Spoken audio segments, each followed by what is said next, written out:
자, 미술 창작을 수강하는 2학년 여러분, 오늘도 반갑습니다. 오늘은 저번 시간에 이어서 조선 중기회화에 대해서 배워볼까 합니다. 자, 조선 중기라는 시기는 미술사에서 1550년에서 1700년대 사이를 말합니다. 자, 그래서 조선 중기에 우리가 오늘 배워볼 작품 4가지는 다음과 같습니다. 우선 윤두서의 자화상, 이거는 작년에 여러분들과 선생님이 자화상 제작하는 수업에서 이론 수업에서도 잠깐 배웠던 작품이죠. 그리고 조속의 노수서작도, 세 번째로는 김명국의 달마도, 네 번째로는 이정의 묵죽도, 풍죽도라는 작품을 배워볼까 합니다. 본격적으로 작품을 배워보기 앞서서 조선 중기 화풍의 특징은 뭐가 있는지 다 같이 한번 살펴봅시다. 자, 우선 여러분들이 한국사 시간에서 배웠던 것처럼 조선 중기는 정치적, 사회적 혼란기였습니다. 왜냐? 잦은 전란들이 일어났어요. 임진왜란, 정유재란, 병자호란, 정묘호란 이런 전쟁들과 같이 잦은 전쟁과 당쟁의 시기가 바로 이 조선 중기의 1550년부터 1700년대의 시기입니다. 이때 조선 회화의 특징은 특히 은둔 생활과 관련이 깊은 주제들이 유행을 하게 됩니다. 은둔 생활이라는 건 여러분 국어 시간에 배웠었죠? 어디에 뭐 도시나 어떤 사람들이 많은 이런 데에 사는 게 아니라 산이나 바다나 들로 피해서 이렇게 조금 사람의 눈을 피해서 홀로 이렇게 사는 거를 은둔 생활이라고 하는데, 여기서 어초문답, 조어, 탁족, 관폭, 완월이라는 주제가 유행하게 됩니다. 우선 어초문답은 뭐냐? 어부와 초부, 그러니까 그때 로치즈 쳤을 때 농민과 어부, 그런 평범한 그런 서민들이 답을 묻고 구하는 그런 주제. 그러니까 이것도 고사 중에 하나의 주제이고요. 조어 같은 경우에는 새 조자에 물고기 어자를 써서 그런 평화로운 물고기와 그 다음에 새가 그려져 있는 그림들이 있고, 탁족이라는 거는 발을 씻는 주제가 바로 탁족이고요. 관폭은 폭포를 관망한다. 떨어지는 폭포를 보면서 자기 자신을 수행하는 그런 주제를 말합니다. 완월은 달을 이렇게 감상한다, 완상한다 라고 했을 때 완월인데, 어떠한 주제들이 여기에 나타나는지 우리가 4가지의 작품을 보고 한번 볼까 합니다. 자, 우리가 이번 시간에 조선 중기 회화로 첫 번째로 살펴본 작품은 윤두서의 자화상이라는 작품입니다. 이 자화상이라는 작품은 1학년 때 잠깐 우리가 봤었던 것처럼 대한민국 국보로 지정되어 있고요. 17세기 후반에 제작이 됐습니다. 크기는 20.5에 38.5cm, 그러니까 가로가 20이고 세로가 38.5cm, 그러니까 그렇게 크지 않은 작품이에요. 여러분 한번 상상을 해보세요. 종이 바탕에 담채라고 되어 있죠. 그래서 먹뿐만이 아니라 색깔까지도 입혀서 담하게 채색을 했다라는 뜻입니다. 이 윤두서의 자화상은 몇 년 전에 개봉했었던 영화 관상의 포스터로 이렇게 패러디해서 사용이 되기도 했습니다. 자, 그리고 이 윤두서의 자화상의 가장 특징적인 점 중에 하나는, 여러분 이 작품을 한번 지금 감상을 해볼까요? 보면은 여기 이 오른쪽에 있는 사진이랑 다른 점이 뭐죠? 맞아요. 왼쪽에 있는 그림의 사진은 윤두서의 본인의 얼굴만 둥둥 떠 있고 의복은 보여지지가 않죠. 근데 사실 이게 조선사료 집진속이라는 1937년 일본에서 보존됐던 자료에 의하면 이렇게 약간 유탄이라고 하면 약간 목탄 같은 재료예요.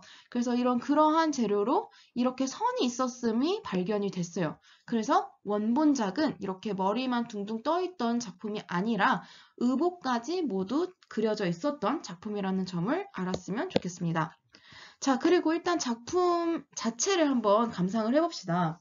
이 작품을 보면 여러분 진짜로 뭔가 이 정면상으로 이 윤두서라는 사람이 나를 이렇게 똑바로 쳐다보는 듯한 느낌이 들지 않나요? 자, 그리고 여기 보면 이렇게 이 윤두서 이 본인의 요렇게 뭔가 다크서클이 진한 듯하면서도 이런 눈가의 주름이라든지 아니면은 이 수염에 한 올 한 올 이렇게 묘사한 거 보이시나요? 이런 것들은 공필법이라고 합니다. 공필이라는 거는 아주 얇은 섬세한 붓으로 한 올 한 올 수염을 묘사했다라고 해서 공필법이라고 하고요. 그 다음에 여기에는 또한 훈염법이라는 기법이 쓰였습니다. 훈염법이라고 하는 것은 그 얼굴에 들어간 부분은 더욱더 덧칠을 하고 탱탱하게 이렇게 나온 부분은 덧칠을 하지 않아서 입체감을 살리는 방법이에요.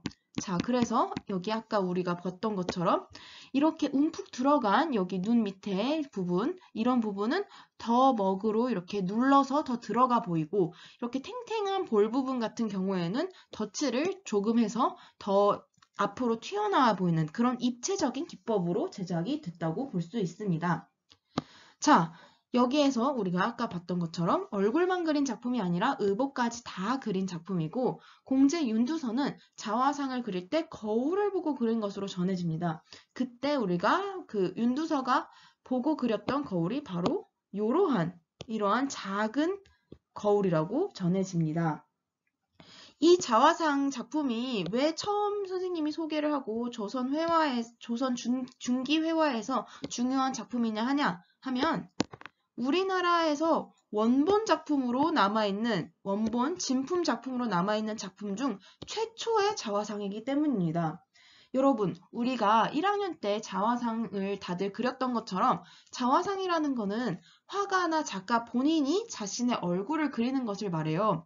하지만 조선 중기 이전의 화가들은 화원이나 선비들, 문인들은 작가 자신을 그리다기보다는 익명의 타인을 그리거나 아니면 의뢰를 받아서 다른 사람의 초상화를 그려준 적은 많았으나 작가 자신이 이렇게 자신을 그린 자화상 작품으로는 최초이기 때문에 굉장히 중요한 작품 중 하나라고 볼 수 있습니다. 자, 다음 작품을도 한번 살펴봅시다. 자, 우리가 다음으로 두 번째로 배워볼 조선 중기 회화 작품 중 하나는 바로 조속이라는 1595년에서 1668년에 그 시대를 살았던 문인의 작품입니다. 노수서작도라고 하면 그 늙을 노자에 늙을 노, 나무 숫자, 그 다음에 까치서, 그 다음에 참새 작자 해가지고 늙은 나무와 참새와 까치가 그려진 그림이다 라고 해서 노수서작도입니다. 자, 늙은 나무. 자, 여기 같이 보면 이렇게 늙은 나무가 그려져 있죠. 또 그 다음에 까치 두 마리가 이렇게 한 쌍으로 보이고요. 까치 작자, 그 참새 작자는 이렇게 마주보는 또 한 쌍의 참새가 그려져 있습니다. 자, 이렇게 평화로운 분위기의 이 작품은 어떤 메시지를 담고 있을까요? 우선 이 까치 한번 자세하게 확대된 그림을 선생님이 가져와 봤습니다. 자, 이 까치의 모습을 보면 여러분 붓으로 진짜 여러분 1학년 때 우리가 먹도 달아봤었죠? 어때요? 먹의 특성은? 한 번 칠하면 수정이 불가능하죠. 뭔가 정말 계획적으로 잘 생각을 하고 농담의 변화를 잘 주어야지만 이 까치가 표현이 됐을 텐데 여기에 자세히 살펴보면 까치의 이런 눈, 부리, 그 다음에 까치의 깃털, 그 다음에 농담의 변화 보면은 위쪽으로 갈수록 털색이 더 진하고 아래쪽으로 갈수록 더 털색이 연하고 까치들을 살펴보면 이렇게 꼬리가 이렇게 뾰족하게 예쁘게 튀어나온 걸 볼 수가 있죠.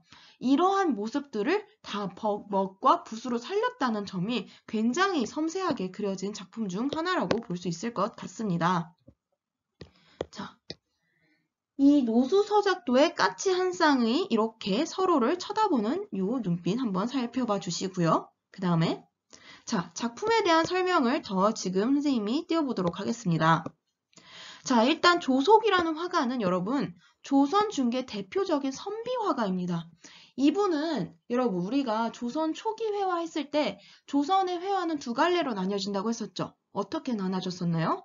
맞아요. 화원이 그린 전문 화원이 그린 도화서의 화원이 있었고 그 다음에 문인 진짜 선비들이 그린 그런 그림들로 두 갈래로 나뉜다고 할 수 있는데 이 조석이라는 사람은 직업 화가가 아닌 문인 선비로서 자신의 그런 인격 수양을 하고자 그렇게 그렸던 선비 화가입니다. 자, 그래서 이 작품은 조석이 그린 선비화가 조석이 그린 작품들은 대상의 작가의 감정을 이입시킨 서정적 분위기의 한국적 화풍을 이룩한다라고 써져 있는데 이게 무슨 말이냐? 서정적 분위기는 여러분 뭔가 감성이 있고 뭔가 따뜻하면서 그 뜻과 의미가 같이 담겨 있는 그런 분위기를 우리가 서정적 분위기라고 합니다. 그래서 대상에 작가의 감정을 이입시켰다. 이게 무슨 소리냐?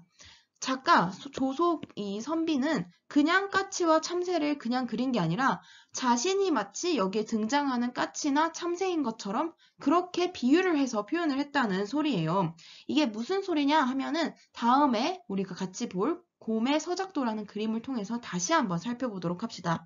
우선 이 노수 서작도의 특징 중 하나는 여러분 시원하고 대담한 붓질과 선, 전체적인 조형 효과를 고려한 구도라고 써져 있는데 여러분 이 작가가 이 작품을 그릴 때 고려한 거는 까치를 어떻게 섬세하게 그리느냐 뿐만이 아니라 이 나무와 참새, 까치를 어떤 식으로 배치하느냐 이 구도의 문제도 참 상당히 중요하게 볼 수가 있습니다. 여기에서 그 미술사 책에서는 이거를 모자이크식 구도라고 해요. 우리 모자이크는 어떻게 구성이 되죠? 이렇게 따닥따닥 뭔가 지그재그식으로 빈 공간이 없이 채워준다는 뜻으로 모자이크 구도라고 하는데 여기에 보면은 왼쪽은 비워주고 오른쪽은 채우고 다시 중앙은 채우고 양옆은 살짝 옆백을 남겨주고 그 아래로는 살짝 떨어진 위치에서 참새를 배치하고 이래서 전체 화면이 크게 조화를 이루는 듯한 이러한 구도를 참 조화롭게 구성을 했다고 우리가 볼 수가 있습니다. 자, 또한 여기에 우리가 선생님이 아까 설명했던 것처럼 늙은 나무와 참새, 까치 그림이 우리가 노수 서작도라고 부르고요. 그 다음에 몰골법의 굵은 나무까지 그리고 여백을 활용해서 적절히 뻗은 곁가지들이 화면을 짜임새 있게 만든다라고 했는데 자 여기서 나오는 몰골법이 뭐냐? 몰골법은 여러분 붓이 요렇게 우리 그 동영아 붓이 있다면 몰골법은 이렇게 농담을 살려서 붓 끝은 가장 진한 먹, 아래로 갈수록 그라데이션에서 연한 먹을 사용해서 테두리, 그러니까 선을 먼저 나무를 그릴 때 선을 이렇게 따서 그리는 게 아니라 이 붓 자체를 한 번에 이렇게 찍어가지고 그라데이션을 사용해서 이렇게 표현하면 되겠죠? 한 번에 이런 식으로 그 나뭇가지를 찍어서 테두리를 그리는 게 아니라 이 붓 자체의 농담으로 한 번으로 쭉쭉 뻗은 그러한 필법으로 표현한 게 몰골법이라고 할 수 있습니다. 자, 그리고 아래 내려가서 농담의 강약과 변화, 힘찬 필법을 통한 기운생동적 표현이라고 나와 있는데 농담은 뭔지 알죠, 여러분? 진하고 담하다, 진하고 연한 물감의 강약 조절을 참 잘했고 그 다음에 힘찬 필법, 몰골법을 사용해서 이렇게 나무가 굽이굽이 뻗어나가는 이러한 필법을 사용을 해서 기운생동적 표현, 진짜 뭔가 기운이 생동한다. 정말 이 그림에서 까치와 나무와 그 다음에 이 참새들이 살아생생히 움직이는 것 같은 표현을 한다. 이러한 뜻을 갖고 있습니다. 자, 아까 선생님이 이 조석이라는 작가는 서정적 분위기의 한국적 화풍뿐만 아니라 대상의 작가의 감정을 이입시켰다고 말했죠. 왼쪽에 보이는 그림은 조석의 또 다른 작품 중 하나인 곰의 서작도라는 작품입니다. 지본수묵, 그러니까 종이에 그 먹으로 수묵을 해서 제작을 했고요. 간송미술관이라는 미술관에 소장이 되어 있습니다. 자, 곰의 늙은 매화, 그 다음에 서작, 여기에는 그 까치가 그려져 있습니다. 그 다음에 참새도 참새는 어디 있을까요? 어쨌든 곰의 서작도인데 그 다음에 어쨌든 지본 수묵이고 이 여기서 보면 어려운 시절을 인내하며 이겨내겠다는 작가의 굳은 의지를 읽을 수 있다라고 나와 있는데 여기서 말하는 어려운 시절은 뭘까요, 여러분? 선생님이 아까 처음 슬라이드에서 조선 중기는 어떤 특징이 있었다고 했었죠? 맞아요. 4대 전란, 그러니까 조선 중기에는 굉장히 전쟁이 많았던 혼란한 시기였어요. 그래서 이 문인으로서의 조속 작가는 이렇게 까치가 어디 먼 곳을 응시하고 봄이 왔는데 예쁜 매화에 이렇게 다소곳이 앉아있는 그냥 까치가 아니라 어려운 시절을 인내하며 곧 머지않아 희망이 오겠다. 곧 좋은 나날이 올 것이다. 라고 하는 그러한 희망찬 의지를 표현하고자 했습니다. 그래서 여기에 나온 것처럼 대상에 작가의 감정을 이입시켰다라고 우리가 평가를 하기도 하는 것이랍니다. 자, 다음 슬라이드에서 세 번째 작품도 같이 한번 만나봅시다. 자, 김명국이라는 세 번째 화가는 1600년에서 1662년에 화원으로 생을 살아서 우리가 도화서의 화원으로서 작품을 만들었다고 볼 수 있는데요. 달마도라는 가장 유명한 작품 중 하나입니다. 지본 수묵, 마찬가지로 종이의 수묵으로 완성을 했고요. 자, 김명국이라는 화원은 어떤 사람이었냐? 도화서의 화원으로 교수 자리, 그러니까 지금으로 따지자면 교수 자리 종 6품을 지냈으며 1636년, 1643년 조선 통신사 수행 화원으로 일본에 직접 건너가서 달마도를 제작해서 일본 화단에 많은 영향을 끼친 화가 중 한 명이었습니다. 자, 조선 통신사라는 그거는 뭐였냐면 우리 여러분들이 한국사 시간에 배워서 더 잘 알 거예요. 조선과 일본의 그 문화적인 교류, 그 다음에 서로 간의 외교적인 교류를 활성화하기 위해서 조선에서는 통신사 일행이라는 걸 보냈었는데 그 일행에 속한 화원 중 한 명이었습니다. 그때 당시에 이 김명국의 달마도는 굉장히 일본 사람들한테 인기가 많았다고 해요. 김명국이 일본에 와서 그 통신사로 이렇게 오면은 이렇게 행렬을 지나가면 일본인들이 정말 길게 줄을 서서 그림 하나라도 받아보겠다고 그렇게 줄을 섰었다고 합니다. 자, 이 달마도에서 보이는 것처럼 김명국이라는 화원은 그냥 뭔가 일반적인 예쁘고 섬세한 그런 그림을 그리는 화원은 아니었어요. 우리가 옆에 있는 달마도 그림에서 보여지는 특징처럼 아주 굳세고 거친 붓질로 한 번에 샥샥 그리는 듯한 표현을 했던 화가고요. 흑백의 심한 대비, 그러니까 담채나 어떤 채색을 하지 않고 먹으로만 한 번에 활달한 필치로 딱 완성시켜버리는 그렇게 날카롭고 아주 상당히 짧은 시간 안에 끝내는 그런 그림을 제작을 했고요. 자, 날카롭게 각이진 윤곽선, 요거는 수묵화, 다른 그 수묵화에서도 보여집니다. 이따가 다시 보여주도록 할게요. 자, 그 다음에 극도의 생략, 갈필, 간필을 활용한 선종 인물화라고 하는데, 자, 갈필과 간필이 뭘까? 갈필이라는 거는 여러분, 붓에 이렇게 또 동영화 붓이 등장합니다. 붓이 이렇게 있으면 촉촉한 상태가 아니라 굉장히 물기가 없어서 쩍쩍 갈라지는 이러한 상태를 말해요.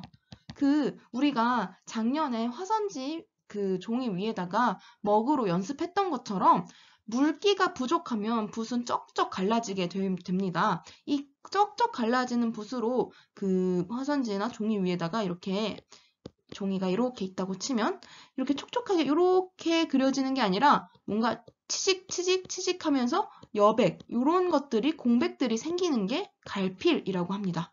자, 옆에서 볼까요? 갈필이 어디에 있느냐? 요런 부분에 보면 붓끝이 갈라지는 흔적이 보이나요?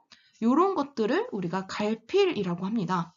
그리고 간필을 활용했다고 하면은 자, 여기는 한자에서 용어에서 추측할 수 있는 것처럼 뭔가 삭감한다. 그러니까 필을 얼마 쓰지 않고 몇 번의 붓질을 통해서 한 번에 완성한다. 그러니까 여기 보면은 한번 세어볼 수 있을 것 같아요.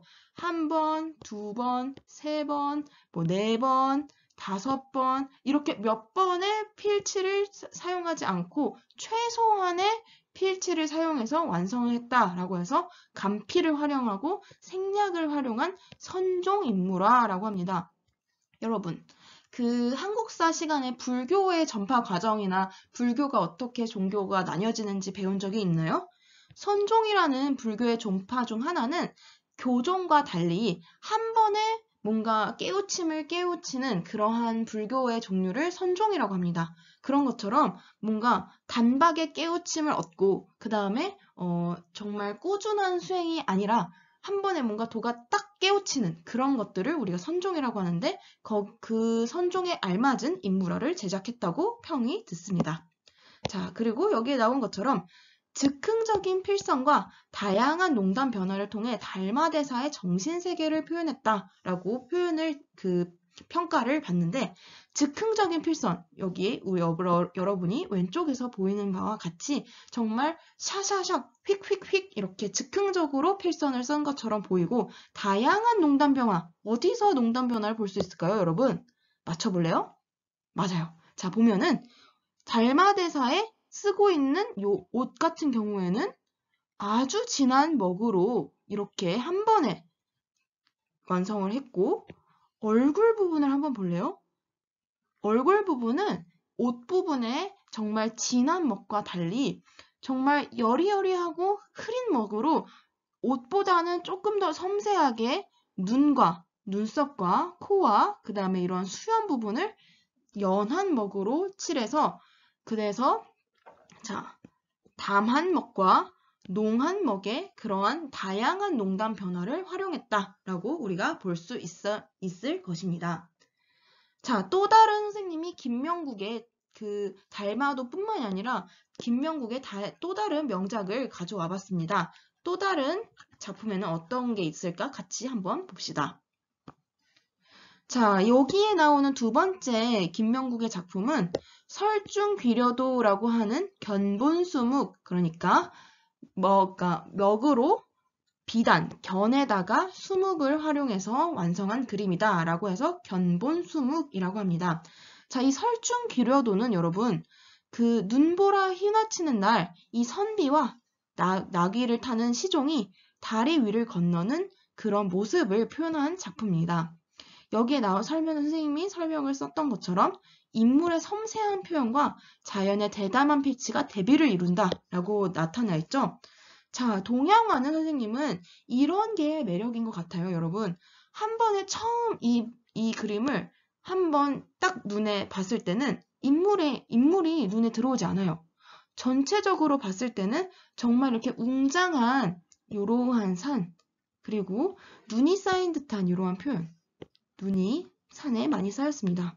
그 다음에 이렇게 깎아지를 듯한 절벽과 바위, 그 다음에 나무. 자세히 보니까 여기 집도 있네요. 자, 근데 자세히 살펴보니 여기에 선비, 그 다음에 동자가 이렇게 조그맣게 보입니다. 여기에 이렇게 왼쪽 아래에 이렇게 배치를 했다는 뜻은 나 여기 집에서 나온 지 얼마 안 된 그런 느낌이겠죠. 자, 이런 필기를 선생님이 지우고 이 그림을 첫 번째로 본 것과 차근차근 이 안에 무엇이 숨겨 있을까 하고 볼 때랑 동양화는 참 느낌이 다르고 왜 이렇게 그렸을까 다시 한번 생각하게 만드는 그러한 매력이 있는 것 같아요. 자, 다시 한번 김명국의 특징을 볼까요? 보면 굳세고 거친 붓질 그리고 흑백의 심한 대비, 날카롭게 각이진 윤곽선을 특징으로 한다라고 써져 있죠. 여기에는 달마도에서 사용됐던 그런 표현과 마찬가지로 김명국은 이러한 산들, 깎아지른 산들을 표현할 때는 정말 아주 호방하게, 아주 샥샥샥 밀면서 이 절벽을 표현을 했고요. 절벽과 바위들을. 그리고 배치도 한번 보세요. 대각선으로 이렇게 구도가 잘리죠. 그러니까 뭔가 시선도 오른쪽 위에서 아래로 자연스럽게 이렇게 빠지는 듯한 시선을 만들어주고 그 다음에 흑백의 대비, 설중귀려도 그러니까 눈이 내린 풍경 이러한 흰색과 먹이 가진 검은색 이러한 색깔이 눈에서 대비가 이렇게 한 번에 표현이 되고요.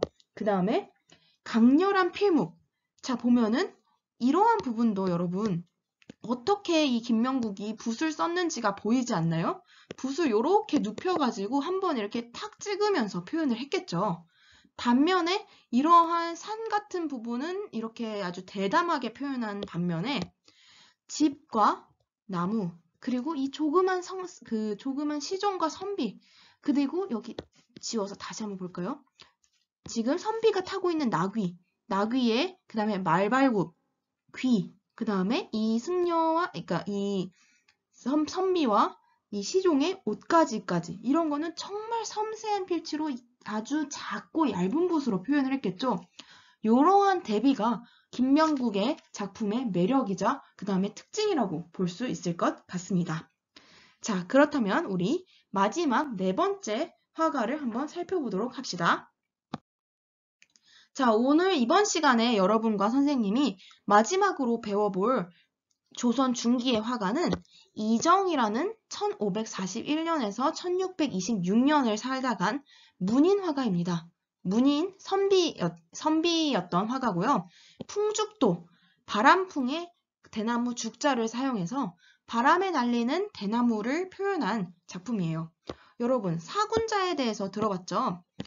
사군자는 그 선비들이 자신의 마음을 수양하고 뭔가 선비의 기량을 가꾸고자 그래서 많이 연습을 하고 제작을 했었던 그런 그림의 종류 중 하나예요.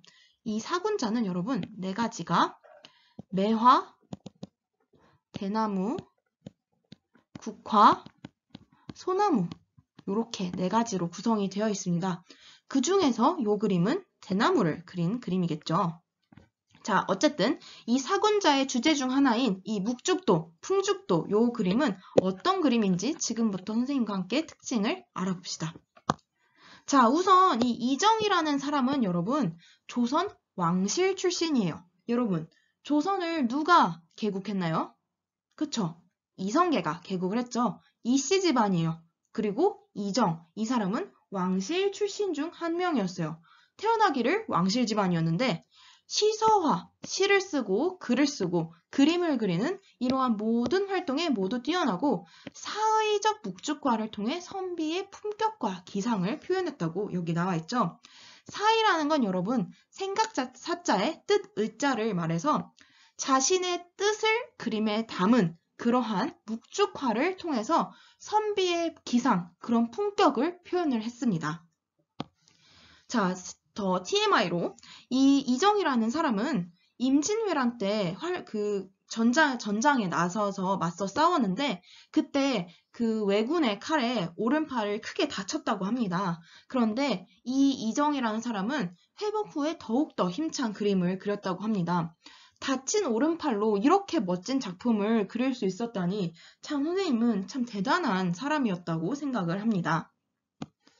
자, 그리고 이 이정의 묵죽화. 이정은 이러한 대나무 그림으로 굉장히 유명한데요.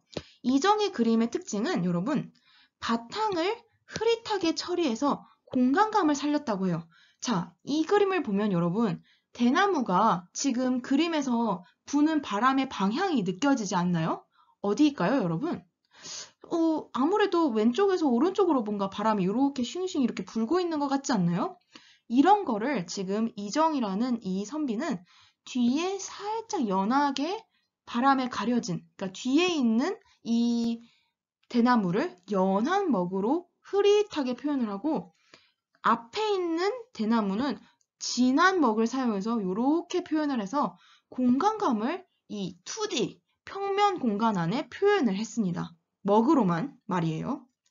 그리고 여기에 나와 있는 특징처럼 윤묵을 활용한 댄잎의 묘사, 가는 줄기와 날카로운 잎, 예리하고 힘찬 마무리 등 사실적이고 자연스러우며 강인한 분위기의 다양한 묵죽화를 제작했다고 써져 있죠. 자, 그래서 대나무도 보면은 여러분 여기에 아까 보는 것처럼 연한 먹과 진한 먹을 활용해서 공간감을 표현하고 가는 줄기, 대나무를 표현할 때 여러분 줄기를 정말 막 두껍게 그리는 친구들도 있는데 대나무는 정말 수명이 오래된 대나무나 이렇게 좀 줄기가 튼튼하고 튼실하지 어린 대나무나 작은 대나무는 이렇게 얇습니다, 줄기가. 그래서 이렇게 얇고 가는 줄기 위에 대나무 잎들이 이렇게 살포시 얹어진 것처럼 표현을 하고 예리하고 힘찬 마무리. 자, 이건 뭐냐? 여러분, 그 동양화 붓을 여러분들이 보아서 안 것처럼 붓은 여러분 뾰족하게 쓰면 쓸수록 그 섬세하게 표현을 할 수가 있어요. 그래서 이러한 이 대나무 잎의 끝부분 같은 경우에는 붓 끝을 이렇게 살려가지고 마무리로 이렇게 슉 뺀 거겠죠. 이렇게 그 손의 힘의 강약을 조절을 해서 이렇게 슉 빼서 여기도 보면 대나무 잎 끝을 한번 자세히 보세요. 자, 끝부분만 한번 보세요. 얼마나 손에 이렇게 강약을 쥐어서 한 번 한 번 표현을 할 때 신경을 썼는지가 보이지 않나요? 자, 그런 것처럼 자연스럽고 사실적인 분위기의 다양한 묵주화를 제작을 했다. 그래서 이정희라는 사람은 이러한 풍죽도, 묵죽도의 대가로 알려지고 정말 이러한 멋진 작품을 제작했다라고 평가를 듣습니다. 자, 그래서 이 사군자의 그림과 마찬가지로 그 선비의 지조와 절개를 많이 표현했다고 하죠. 이정은 이 묵죽화, 풍죽화를 통해서 바람에 맞서는 대나무를 모습을 통해 선비의 지조와 절개를 강조했습니다. 우리가 앞서 알다시피 조선 중기에는 다양한 전랑과 혼란한 시대 상황이었는데 이러한 대나무를 그리면서 정말 나는 이러한 혼란한 시기에도 꺾이지 않겠다. 그러한 강인한 의지를 표현했다고 볼 수 있습니다. 자, 선생님이 오늘 우리 여러분들과 함께 4명의 조선 중기 화가와 그 다음에 작품들을 살펴봤는데요. 이 작품과 작가들을 소개한 이후로 오늘 선생님이 이 중기 회화가 소장되어 있는 그 미술관을 여러분들한테 소개할까 합니다.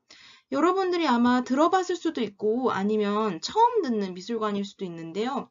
간송미술관이라는 곳을 여러분께 소개하고자 합니다. 이 간송미술관이라는 곳은 여기에 설명에 나와 있는 것처럼 국내 최초의 사립미술관입니다. 전영필이라는 사람이 1939년에 세웠고요. 서울특별시의 3대 사립미술관 중 하나입니다. 여기 이 미술관이 왜 중요하냐? 국보급 문화재들, 청자, 상감, 운항문, 매병, 훈민정음, 해려본, 동국정릉 원본, 신윤복의 미인도 등 정말 우리나라에서 국보급의 중요한 문화재들이 많이 소장되어 있습니다. 관람료도 무료고요. 개방 기간은 1년에 단 2번, 봄과 가을에 한 번씩 개방을 합니다.